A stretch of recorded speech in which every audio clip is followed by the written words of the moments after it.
Michée. Chapitre 5.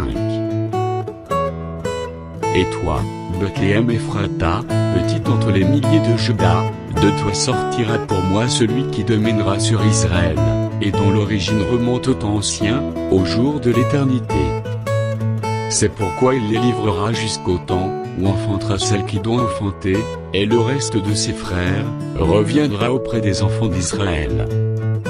Il se présentera, et il gouvernera avec la force de l'Éternel, avec la majesté du nom de l'Éternel, son Dieu, et ils auront une demeure assurée, car il sera glorifié, jusqu'aux extrémités de la terre.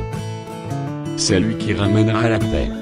Lorsque l'Assyrien viendra dans notre pays, et qu'il pénétrera dans nos palais, nous ferons lever contre lui 7 pasteurs et 8 princes du peuple.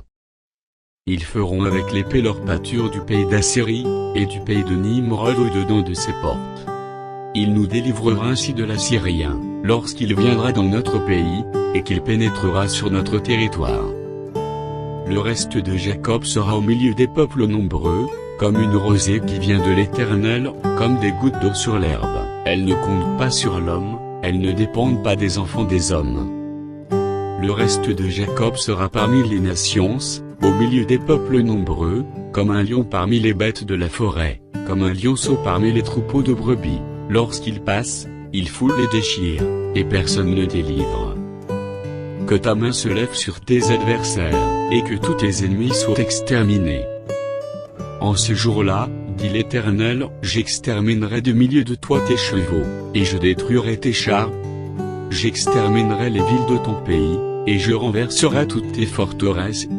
J'exterminerai de ta main les enchantements, et tu n'auras plus de magiciens.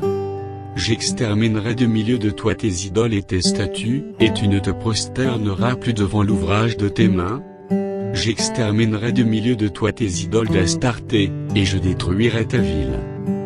J'exercerai ma vengeance avec colère, avec fureur, sur les nations qui n'ont pas écouté,